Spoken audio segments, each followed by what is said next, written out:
Hello everyone, welcome back to my channel. So आज का topic है एनवायरमेंटल कंजर्वेशन। सबसे पहले हम समझ लेते हैं एनवायरमेंटल कंजर्वेशन क्या होता है। एनवायरमेंटल कंजर्वेशन से नाम से पता चल रहा है conservation. Conservation means protection, that means बचाना। किसको बचाना? हमारे एनवायरनमेंट को बचाना। तो एनवायरनमेंट को सेव करने के लिए, बचाने के लिए हम जो भी स्टेप्स लेते हैं या जो भी मेजर्स देते हैं, that is known as environmental conservation. इस प्रोसेस को हम एनवायरमेंटल कंजर्वेशन बोलते हैं। यहाँ पे एक बार डेफिनेशन देख लेते हैं। Environmental conservation is a practice that paves the way. एक ऐसा तरीका जिससे कि पेव्स द वे, रास्ता बन रहा है किस चीज़ के लिए? Protecting the environment. एनवायरनमेंट को प्रोटेक्ट करने के लिए एक राह बन रही है। और किसको प्रोटेक्ट करने के लिए? हमारे नेचुरल रिसोर्सेज को। किस किस लेवल पर प्रोटेक्ट कर रहे हैं हम? इंडिविजुअल लेवल पे, दैट इज़ आप, मैं खुद से रिस्पॉन्सिबिलिटी लेकर कुछ करे, या फिर ऑर्गेनाइजेशनल लेवल पर हो सकता है कोई NGO, that is non government organisation, कुछ स्टेप्स ले फॉर प्रोटेक्टिंग और conserving the environment. And government level पर गवर्नमेंट लॉज बनाती है, रूल्स बनाती है एनवायरनमेंट को प्रोटेक्ट करने के। एग्जाम्पल, पोचिंग पे लॉज होते हैं। इतने सारे इनिशिएटिव लेती है गवर्नमेंट, नेशनल पार्क्स बनाती है, बायोस्फीयर रिजर्व्स बनाती है। ये सब क्या है? ये सब एनवायरमेंटल कंजर्वेशन ही है। सो बेसिकली शॉर्ट में देखें तो एनवायरमेंटल कंजर्वेशन एक ऐसा प्रोसेस है जिसमें कि हम अपने लेवल पर, ऑर्गेनाइजेशनल लेवल पर या गवर्नमेंट लेवल पर ऐसे स्टेप्स लेते हैं जिससे कि हम प्रोटेक्ट कर सकें हमारे एनवायरनमेंट को और नेचुरल रिसोर्सेज जो अवेलेबल है उनको। नाउ क्वेश्चन अराइजेस कि what is the need for environmental conservation. So जैसा कि आपको पता है आजकल ओवर पॉपुलेशन कितनी ज़्यादा बढ़ रही है। पॉपुलेशन, इंडिया अब फर्स्ट कंट्री बन गई है, नंबर 1 पर आ रही है, मोस्ट पॉपुलेटेड कंट्री हो गई है, चाइना से भी ऊपर आ गई है। हाइड्रोलॉजिकल इश्यूज़ देखने को मिल रहे हैं, पानी से रिलेटेड इश्यूज़ है, ओजोन लेयर हमारी डिप्लीट होती जा रही है, ग्लोबल वार्मिंग बढ़ती जा रही है, टेम्परेचर बढ़ता जा रहा है, डिफॉरेस्टेशन हो रहा है, फॉरेस्ट्रीज कट किए जा रहे हैं टू मेक इंडस्ट्रीज, डेजर्टिफिकेशन हो रहा है, हमारी जो लैंड है, जो सॉइल है वो इनफर्टाइल बनती जा रही है, पोल्यूशन बढ़ता जा रहा है, land pollution, soil pollution, water pollution, noise pollution. So ये सब क्या है? ये थ्रेट है to the existence of humankind. अगर हमने ये सब चीज़ें के बारे में नहीं सीरियस हुए, नहीं सोचा, नहीं वे आउट लेके आए कैसे रोका जाए इनको, तो ये थ्रेट है एग्जिस्टेंस को ही। ह्यूमन काइंड पूरी की पूरी वाइप आउट हो सकती है अगर हमने कुछ नहीं किया तो। It has not become a necessity to conserve the environment. यहाँ पर मैं लिखना चाह रही थी, it is now not a choice but a necessity. अब हमारे पास चॉइस नहीं रही है कि हम करें ना करें, अब ये एक नेसेसिटी बन गई कि हमको करना ही पड़ेगा। तो अगर हम पढ़ ही रहे हैं एनवायरमेंटल कंजर्वेशन के बारे में, तो मैं आपसे पूछना चाहूँगी कि क्या आपको पता है कि वर्ल्ड नेचर कंजर्वेशन डे कब सेलिब्रेट किया जाता है? इफ़ आपको पता है तो नीचे कमेंट सेक्शन में मेरे को लिख के बताइए। इफ़ नहीं भी पता है तो वीडियो में आगे वाले सेक्शंस में मैं आपको आंसर बताने वाली हूँ, बट अगर पता है तो कमेंट सेक्शन में एक बार ज़रूर बताइए। Now types of environmental conservation. First is soil conservation. Why do you think soil is important for us? Soil हमारे लिए इम्पॉर्टेंट है बिकॉज उसमें उगते हैं क्या? उसमें उगते हैं ट्रीज़, और ट्रीज़ से हमको बहुत सारी चीज़ें मिलती है। उससे हमको मिलता है ऑक्सीजन, उससे हमको मिलता है फूड, उससे हमको मिलती है शेल्टर। इसके अलावा ट्रीज़ से इतने सारे प्रोडक्ट्स मिलते हैं, वुड प्रोडक्ट्स होता है। तो इननंबरेबल फ़ायदे हैं हमको ट्रीज़ से, और ये सब हमको सॉइल और ट्रीज़ ग्रो करते हैं सिर्फ़ और सिर्फ सॉइल में। तो सॉइल का कंजर्वेशन करना बहुत ज़्यादा इम्पॉर्टेंट है। बट ह्यूमन एक्टिविटीज़, ह्यूमन क्या कर रहे हैं? उसमें फर्टिलाइजर्स डाल रहे हैं, पेस्टिसाइड्स डाल रहे हैं, उसका जो टॉक्सिसिटी है वो बढ़ाते जा रहे हैं, दिन पर दिन सॉइल की टॉक्सिसिटी बढ़ती जा रही है।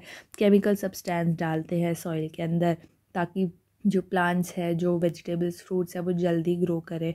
तो इस पे हमारा लॉन्ग टर्म इफ़ेक्ट सॉइल पर बहुत बुरा जाने वाला है।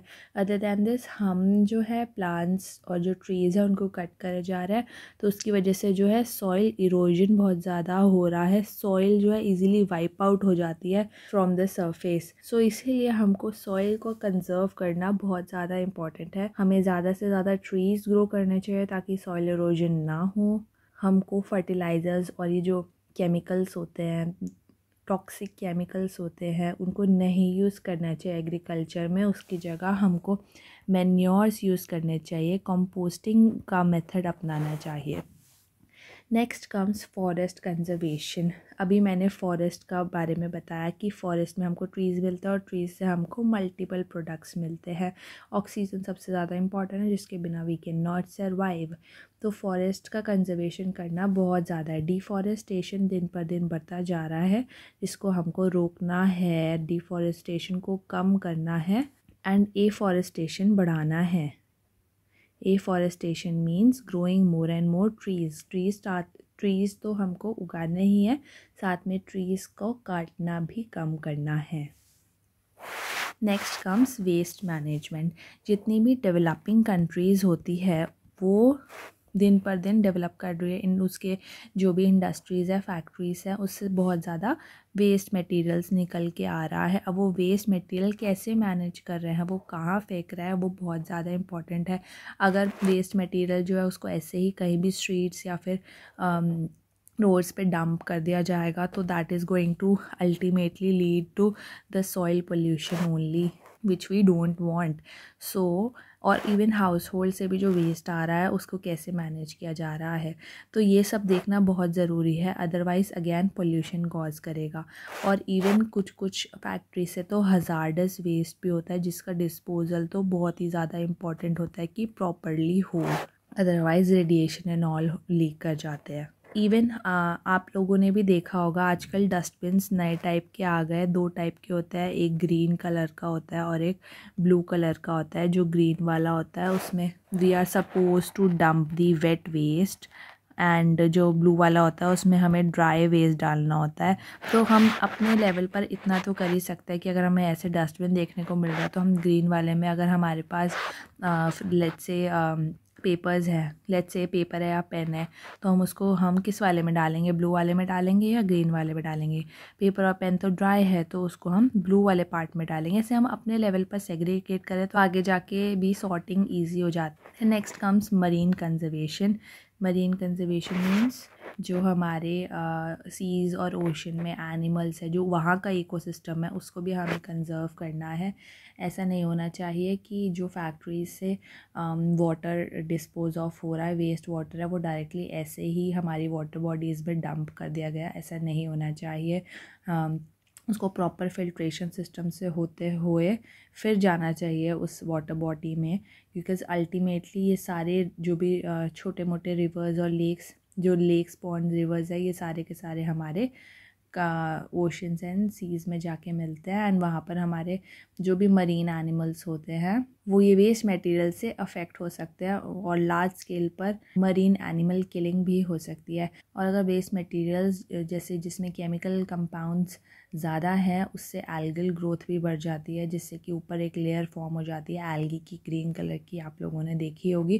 जिससे क्या होता है कि ऑक्सीजन का कांटेक्ट नहीं रहता है वाटर के साथ में। सो जब नीचे एनिमल्स हैं, जो प्लांट्स हैं, दे इवेंचुअली डाई, वो मर जाते हैं। अदर दैन दिस हमको वेस्ट मटेरियल्स, कूड़ा कचरा पानी में भी नहीं फेंकना चाहिए, because fishes and other animals अगर उसे खा लेंगे तो that leads to their death. तो marine conservation is also very important. Next is need for environmental conservation की ज़रूरत क्या है, ताकि हम रिड्यूस कर सके air, water and land pollution को, ताकि हम कंजर्व कर सके, प्रोटेक्ट कर सके नेचुरल रिसोर्सेज को फ्यूचर जनरेशन के लिए, दैट इज़ सस्टेनेबल डेवलपमेंट। ताकि हम प्रोटेक्ट करें अपनी बायोडाइवर्सिटी, फूड चेन मेंटेन करके रखें। To implement sustainable development implement हो, फ्यूचर के बारे में सोचें, उनकी नीड्स के बारे में सोचें, फ्यूचर जनरेशन की। टू रिस्टोर इकोलॉजिकल बैलेंस बना के रखें, to save our planet from harmful repercussion of global warming. So यही कुछ नीड्स हैं कि क्यों हमें एनवायरमेंटल कंजर्वेशन करना चाहिए, why is it so important. यहाँ पर कुछ इजी वेज़ हैं टू गो ग्रीन। इनमें से आप चीज़ अगर रेगुलर लाइफ में करेंगे तो आप अपने पार्ट पर एनवायरनमेंट कंजर्व कर रहे हैं। जैसे कि say no to plastic cutlery. Plastic की जो कटलरी आती है, चम्मच स्पून प्लेट्स वगैरह आती है, डोंट यूज़ दैट। जो आपके बैग्स हैं, शॉपिंग बैग्स हैं, उनको रीयूज़ करें, हर बार यूज़ करें। जैसे जूट बैग ले लीजिए, वो आपका हमेशा के लिए चलेगा। Plastic bags, say no to plastic bags. Plastic free sanitary products करें। हमारे ग्लास जार्स हैं उनको रीयूज़ करें। Make your own products. घर पे हाउस होल्ड प्रोडक्ट्स यूज़ कर कर अपने खुद प्रोडक्ट्स बनाएं, रादर दैन बाहर की कंपनी से लें जो कि वी डोंट इवन नो क्या क्या प्रोडक्ट्स यूज़ कर रहे हैं, कैसे वो प्रोडक्ट्स एनवायरनमेंट को हार्म कर रहे हैं, हमें पता भी नहीं। इसलिए घर पर ही अपने प्रोडक्ट्स बनाएं जहाँ तक हो सके। कॉफ़ी कप्स को यूज़ करिए, दोबारा से रीयूज़ करिए। Grow your own. अपने प्लांट्स घर में उगाना, तो ये तो आपको पता ही है कि घर में प्लांट्स अपने ज़रूर उगाने चाहिए। अपना आसपास ग्रीनरी भी रहता है, देखने में भी अच्छा लगता है, ऑक्सीजन भी आपके यहाँ पे फ्रेशर रहती है, फ्रेशर एयर होती है, एंड ऑल्सो आप एनवायरनमेंट में अपना पार्ट कर रहे हैं। सो ये कुछ वेज़ हैं टू गो ग्रीन। ओके, सो जो क्वेश्चन मैंने पूछा था, वर्ल्ड नेचर कंजर्वेशन डे कब सेलिब्रेट होता है, उसका answer is 28 July. For those who knew, very good. And जिनको नहीं भी पता था उनको अब पता चल गया है कि 28 जुलाई को वर्ल्ड नेचर कंजर्वेशन डे मनाया जाता है।